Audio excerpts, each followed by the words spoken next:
Olá, sejam todos bem-vindos ao culto de quarta-feira, ao nosso estudo de quarta-feira, aqui da Igreja Batista Regular Vida e Paz. A gente está estudando a nossa declaração doutrinária, vendo exatamente o que e por que nós cremos no que cremos e fazemos o que fazemos. Então, hoje vamos olhar a primeira das ordenanças. São duas ordenanças, hoje vamos ver a primeira só. E a primeira das ordenanças é o batismo. A nossa declaração segue assim.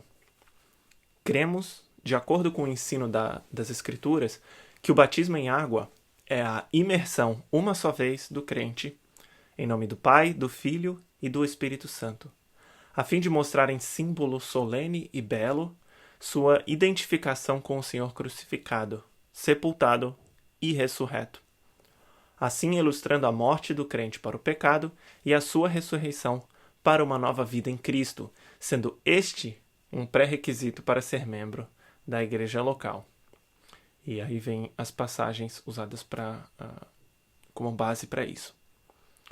Então, existem duas ordenanças de Cristo para os seus discípulos que são recorrentes no Novo Testamento, ou seja, que ordens que aparecem várias vezes, Cristo dando para os discípulos. Uma delas é uma ordenança que deve ser cumprida uma vez e outra uma prática constante. E essas são entendidas como o batismo e a ceia do Senhor, tradicionalmente. São chamadas de ordenanças. Hoje eu vou falar só sobre o batismo. Então, começando a falar sobre o batismo, essa ordenança, eu creio que todo mundo já viu um batismo. Se não, vou colocar uma foto só para você ser relembrado. Mas o que é isso? O que está acontecendo ali no batismo? A nossa declaração doutrinária diz: cremos, de acordo com o ensino das Escrituras, que o batismo em água é a imersão uma só vez do crente. Então, quando ele fala batismo em água, quer dizer que existe outro tipo de batismo? Ser batizado em outra coisa? Sim, existem outros tipos, mas a gente não vai entrar neles.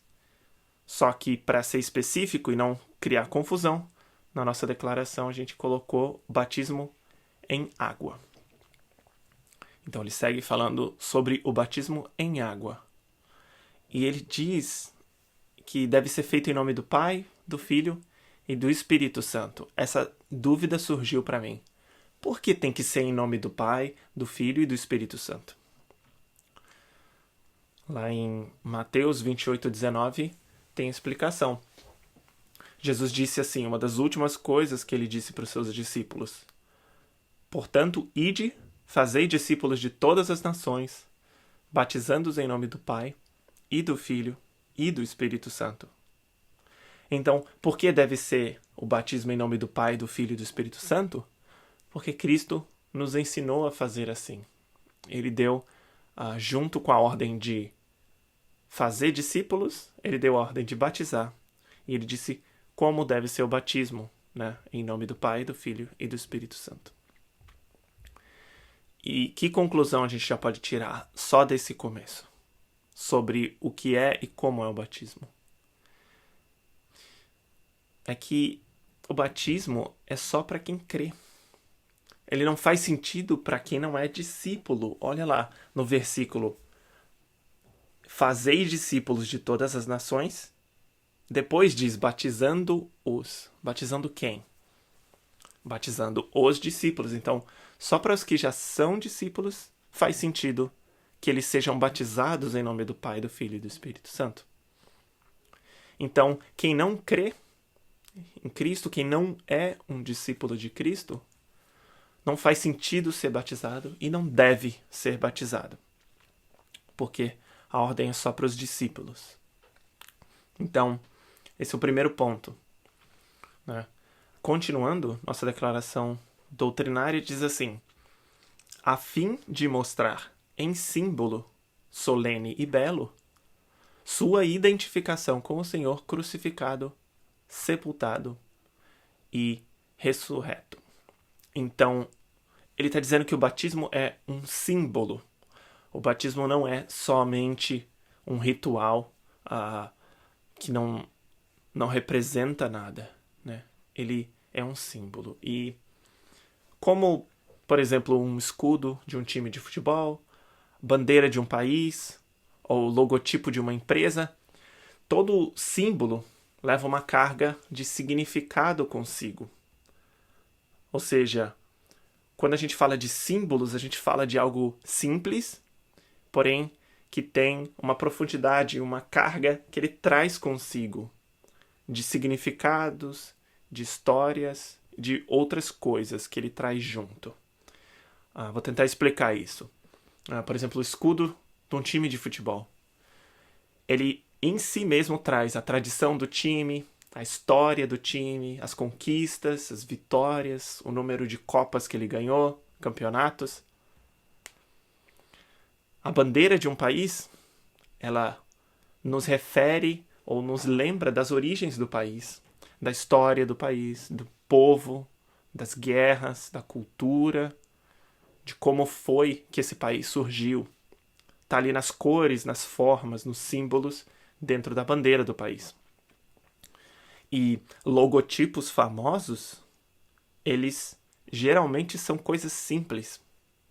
Mas é só a gente olhar para eles, a gente já lembra do sabor daquele refrigerante, ou do gosto daquela batata frita, ou o barulho daquele carro, ou então o cheiro daquela loja.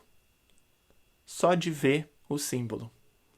Porque todo símbolo leva um significado consigo. Mas e o batismo? A gente diz que o batismo é um símbolo. Então, qual é o significado que o batismo traz por trás dele, ou junto com ele? Romanos 6, 3-5 diz assim: Ou não sabeis que todos quantos fomos batizados em Jesus Cristo, fomos batizados na sua morte? De sorte que fomos sepultados com ele pelo batismo na morte, para que, como Cristo foi ressuscitado dentre os mortos, pela glória do Pai, assim andemos nós também em novidade de vida. Porque, se fomos plantados juntamente com ele na semelhança da sua morte, também o seremos na da sua ressurreição. Nessa passagem, Paulo estava explicando como é que aquela pessoa que morreu para o pecado não pode mais andar nele, no pecado. Quem crê em Cristo morreu para o pecado. Então, Paulo estava explicando o que é o batismo para ilustrar esse ponto, para deixar claro como uma pessoa que morreu para o pecado não pode andar ainda no pecado. Então, o batismo simboliza o que acontece com uma pessoa quando ela crê em Cristo. Ela morre para o pecado. Ele diz, fomos batizados na sua morte. Essa pessoa é sepultada. Em Romanos fala, fomos sepultados com ele pelo batismo na morte. Mas, lembra, Cristo não ficou morto. Ao terceiro dia ele ressuscitou. Então, ele diz no fim, assim andemos nós também em novidade de vida. O batismo simboliza que alguém morreu para aquela vida dominada pelo pecado e que ressuscitou para uma nova vida. Por isso a gente diz na declaração doutrinária que o batismo está, assim, ilustrando a morte do crente para o pecado e a sua ressurreição para uma nova vida em Cristo. Então, morte e vida nova. Velho homem e novo homem. Essa é a simbologia que o batismo está trazendo. E talvez ficou um pouco confuso para você, ficou para mim pelo menos, o que Paulo diz nos versículos 3 e 4, ali de Romanos 6, batizados na morte de Cristo. O que quer dizer isso? Então, para entender um pouco melhor essa simbologia, vamos mais fundo no significado do batismo. Lembre-se aí que antes de ser sepultado, Cristo ele carregou nossos pecados em si mesmo, lá na cruz. Isso a gente vê em 1 Pedro 2:24. E foi de tal forma que, quando o Filho de Deus, Cristo, que não tinha pecado, morreu, nós, os que praticamos aqueles pecados, morremos com ele. E é por isso que Paulo diz ali em Romanos 6:8 que já morremos com Cristo. Em Colossenses 2:12 e 13, Paulo faz outra associação com a morte de Cristo. Ou seja, ligando o batismo com a morte de Cristo. Ali em Colossenses 2:12 e 13 diz assim: sepultados com ele no batismo, nele também ressuscitastes pela fé no poder de Deus, que o ressuscitou dentre os mortos. E quando vós estáveis mortos nos pecados e na incircuncisão da vossa carne, vos vivificou juntamente com ele, perdoando-vos todas as ofensas.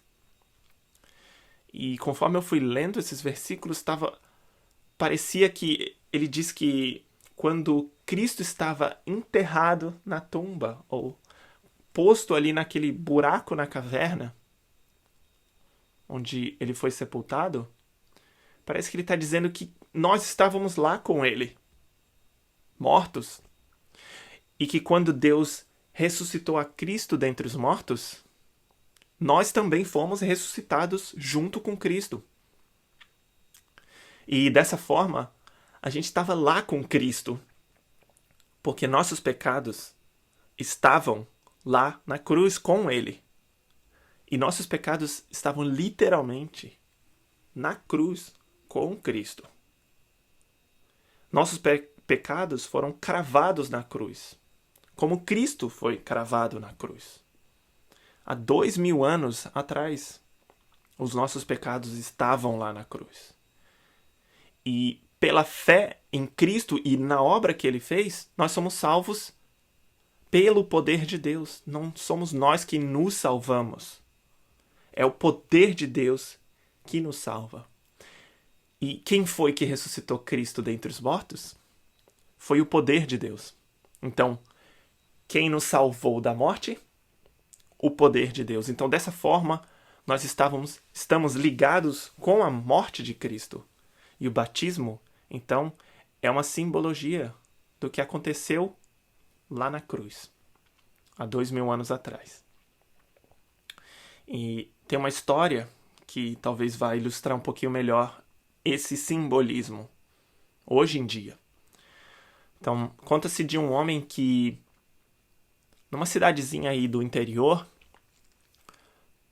passou pela cidade toda anunciando: venham todos para o meu quintal no sábado à tarde às 6 horas. Todos estão convidados porque nesse sábado agora, às 6 horas da tarde, eu vou morrer. Venham todos. E aí você já pode prever o que aconteceu, né? Todo mundo ficou querendo saber que história é essa. Né? Os mais curiosos já chegaram cedo, levaram a cadeira, os vizinhos subindo pelas árvores, pelas janelas, olhando pelo muro. Foi polícia, foi prefeito, né? Juntou todo mundo em volta para saber que história é essa desse cara. Diz que ia morrer às 6 horas.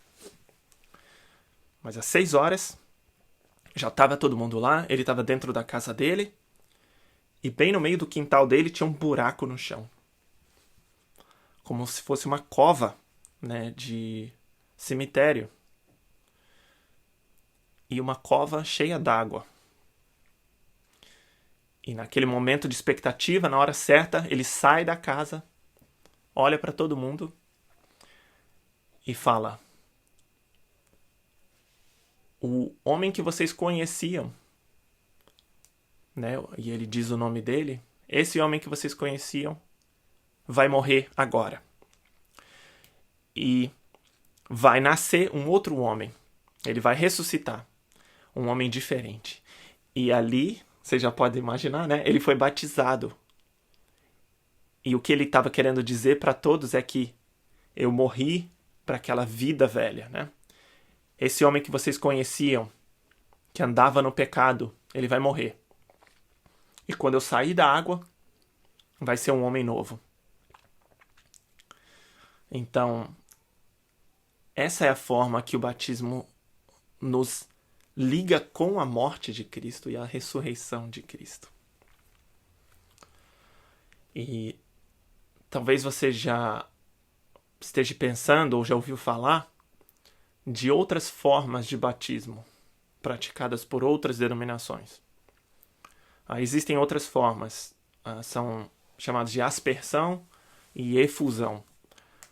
Aspersão é só respingar água, efusão derramar água na cabeça. E para não confundir com outros tipos de batismo, lá no início da nossa declaração a gente diz que o batismo é a imersão em água. E a gente não diz que tem que tirar da água, mas está subentendido, né? Que tem que tirar da água. E tradicionalmente os batistas creem que esta é a melhor forma de simbolizar e ilustrar o que diz ali em Romanos 6,4, que nós fomos sepultados e que, como Cristo foi ressuscitado, assim andemos nós em novidade de vida. Por isso que aquele homem usou isso como uma forma de explicar para as pessoas.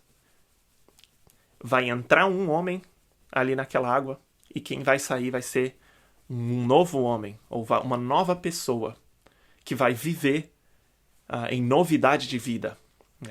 Agora vai ser uma nova pessoa. Então, depois agora da gente ter visto um pouco da simbologia por trás da ordenança do batismo, a gente continua na nossa declaração doutrinária. E ela diz assim: sendo este, o batismo, um pré-requisito para ser membro da igreja local.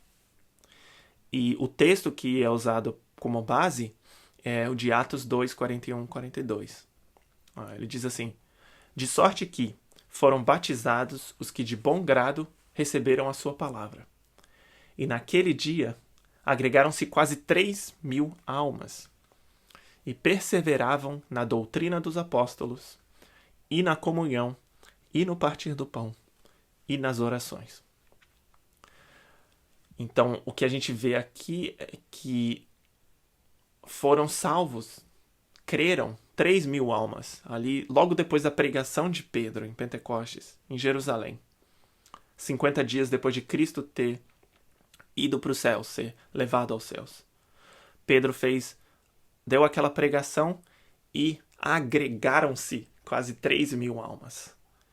E eles agregaram-se, eles se juntaram, eles fizeram parte desse grupo de discípulos, de apóstolos, né? De seguidores de Cristo, melhor. E a gente sabe que eles fizeram parte porque eles tinham comunhão, eles partiam o pão juntos, né? É uma outra forma de dizer, eles faziam a ceia do Senhor juntos e eles oravam juntos. Então, eles foram batizados, os que creram, e logo depois já estavam juntos, já faziam parte do grupo. Então, o batismo veio antes deles fazerem parte daquela igreja. Essa é o motivo que a gente põe na nossa declaração doutrinária. Mas eu gostaria de citar algumas outras razões do porquê que a gente exige que seja batizado antes de pertencer à igreja, ou melhor, antes de ser membro da igreja, da nossa congregação. Então por que, né, que a gente aceita como membro só os que foram batizados? Pesquisando um pouco, eu achei o Mike McKinley e ele cita 3 benefícios de ser membro oficial de uma congregação. O primeiro é que a membresia convoca os frequentadores a um compromisso mais firme. Talvez alguém possa dizer: se eu me tornar membro, eu não vou mais só poder ser um congregado. Logo vão começar a me envolver, me colocar em eventos, me dar responsabilidade, vão me dar trabalho para fazer. Mas pensa só numa coisa. A mãe, numa casa, dá a vassoura pro filho, não para visita. Então, o batismo é uma forma da gente dizer que é parte da família. E que a gente está pronto para assumir essa responsabilidade. Então, para quem quer ser membro, ele vai ser exigido dessa pessoa um compromisso mais firme com a congregação. Esse é um dos benefícios da membresia. O segundo, que aumenta a responsabilidade, agora a responsabilidade mútua de uns para com os outros. Quando alguém deixa de ser só um visitante e se torna um membro da igreja, ele está dizendo: eu me comprometo a amar, cuidar de todos os membros da igreja. E não é só o novo membro, também os membros mais antigos estão dizendo para esse novo membro: nós nos comprometemos a cuidar e amar você, novo membro. Então a membresia aumenta a responsabilidade dos membros novos e dos membros antigos. E o batismo, né, então é uma forma dos membros antigos receberem o membro novo. Eu lembro de quando uma família de missionários lá em Poraquequara adotou uma menina, uma bebezinha. E quando ela chegou na família, em casa, todo mundo ficou olhando para ver como ia ser o relacionamento entre os filhos e a nova filha, a nova bebezinha que chegou, como a mãe ia tratar ela. E a gente viu logo que os irmãos tratavam como irmã. Eu falava: minha irmãzinha fez isso, isso, aquilo. Ajudavam ela, ajudavam a mãe a cuidar dela. Então, logo, pela forma como essa nova criança foi tratada, a gente sabia. Ela foi aceita como parte da família. Então, o fato de ser membro ajuda nisso. A demonstrar que agora você é parte da família. E o terceiro ponto é que a membresia permite à igreja cumprir as suas responsabilidades bíblicas. Lá em Hebreus 13:7 diz assim: lembrai-vos dos vossos pastores que vos falaram a palavra de Deus, a fé dos quais imitai, atentando para a sua maneira de viver. E em 1 Coríntios 5:13 diz: tirai, pois, dentre vós a esse iníquo. Reparei quantas vezes apareceu a palavra vos ou vós. Lembrai-vos dos vossos pastores, que vos falaram a palavra de Deus, a fé dos quais imitai. Quem? Vós imitai. Atentando para a sua maneira de viver. Atentando quem? Quem que deve atentar para a maneira de viver dos pastores? Vós. Em 1 Coríntios 5:13, tirai, pois, dentre vós esse iníquo ou esse pecador. Tudo isso só faz sentido se a gente souber bem. Para quem que eles estão falando? Vós, vós, vós, vós. Quem é esse vós? É qualquer um que lê a carta? São qualquer um que frequenta a igreja? Qualquer um que se diz crente? Não. Essas são ordens específicas para os que fazem parte da igreja. Somente podemos obedecer esses mandamentos quando essa palavra vós da igreja está definida de forma clara. E lá em Gálatas 6:10 ajuda a esclarecer um pouquinho mais isso. Gálatas 6:10 diz assim: então, enquanto temos tempo, façamos bem a todos, mas principalmente aos domésticos da fé. Então fica fácil dar preferência se a gente sabe quem são esses domésticos da fé. E fica fácil se todos sabem quem são essas pessoas. E fica ainda mais fácil se elas publicamente declaram que morreram com Cristo para o pecado e agora vivem para Deus. Então, o batismo é essa forma de deixar claro para todos quem é quem. Quem é membro, quem se comprometeu a fazer parte dessa família. E quem ainda não se comprometeu, então ainda não podemos colocar nenhuma responsabilidade na mão dessa pessoa. O batismo, dessa forma, então, é similar ao casamento. No casamento, o anel, a aliança, simboliza para todo mundo ver que o noivo vai se dedicar à sua esposa, vai ser fiel a ela.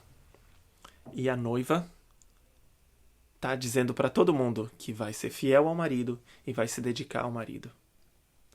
O batismo simboliza, então, para todo mundo ver, porque é um ato público, que aquele crente ali sendo batizado vai se dedicar àquela congregação ali em volta assistindo. E a congregação também diz alguma coisa com tudo isso. Essa parte eu não tinha pensado antes. O que a congregação diz para todo mundo quando faz parte ali do batismo?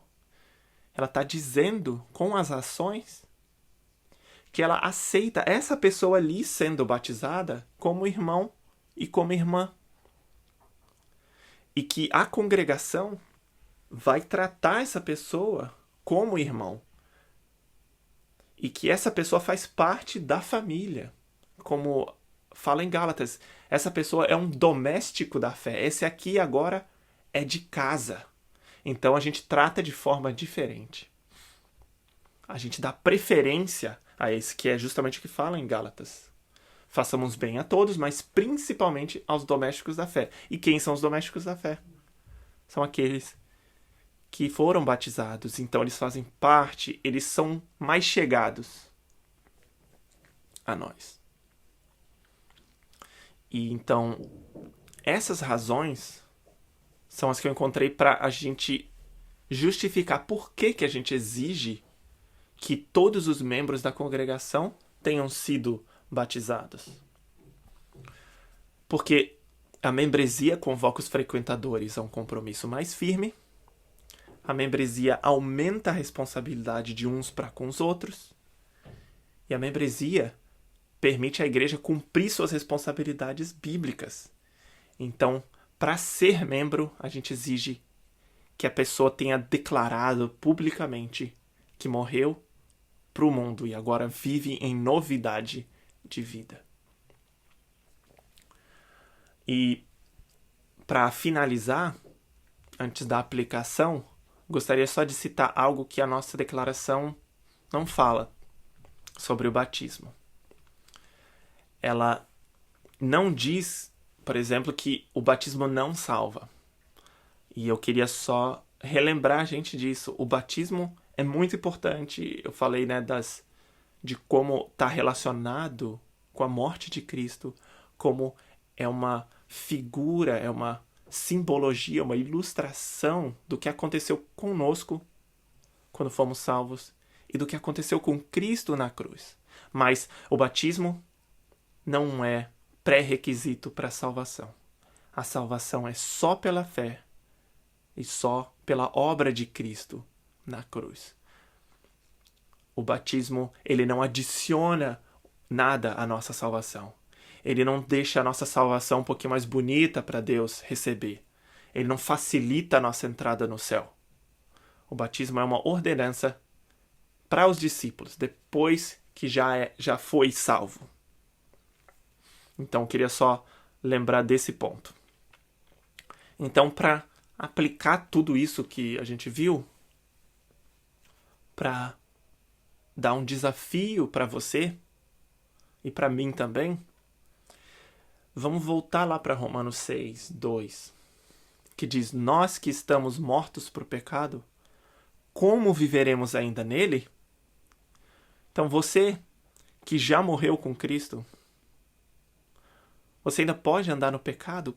Ou melhor, como é que você pode andar no pecado? Esse é um desafio que Paulo estava dando para os irmãos da igreja. Que não tem como, essa é a resposta que fica subentendida. Não tem como aquele que morreu para o pecado continuar andando nele. Então, se nós estamos mortos para o pecado, nós não podemos mais andar nele. Então tem duas partes aí, né? Se morremos para o pecado. Se não morreu para o pecado, então andar no pecado é uma coisa natural. Agora, se morremos para o pecado, então nós não podemos andar nele. Lembra que diz, na sequência do capítulo 6 de Romanos, os que morreram com Cristo devem viver em novidade de vida. Uma vida nova, como aquela ilustração daquele cara que disse que ia morrer na frente de todo mundo. Aquele homem que vocês conheciam vai morrer aqui. E vai ressuscitar um homem novo. Então, se você ainda se vê andando no pecado, então arrependa-se e clame a Deus por salvação. Porque os que morreram com Cristo, eles já não vivem mais no pecado, não vivem na prática do pecado. Os que morreram com Cristo lá na cruz, seus pecados foram pagos. Cristo tomou sobre si os seus pecados. E agora, nós vivemos uma vida nova. Como Cristo ressuscitou para uma vida nova, um corpo glorificado, nós também ressuscitamos para uma vida nova. Então, que nós possamos viver essa vida nova, completamente diferente daquela vida antiga, porque nós morremos para o pecado. Vamos orar. Senhor Deus, eu te agradeço pelas ordenanças que o Senhor nos deu, que nos ajudam a lembrar da tua obra na cruz, nos ajudam a nos identificar com Cristo. Eu te peço, nos dê força para cada dia morrer para o nosso pecado e viver agora em novidade de vida para a tua glória. Eu te peço, esteja com cada um dos irmãos, dando a tua força e o teu poder para que possamos andar em uma vida nova, uma vida que te agrada, uma vida que glorifica a ti, andando cheios do teu Espírito, pela força do teu poder. Eu peço em nome de Cristo. Amém. Então, até a próxima quarta, onde a gente vai ver a ordenança sobre a ceia do Senhor. Tchau, tchau.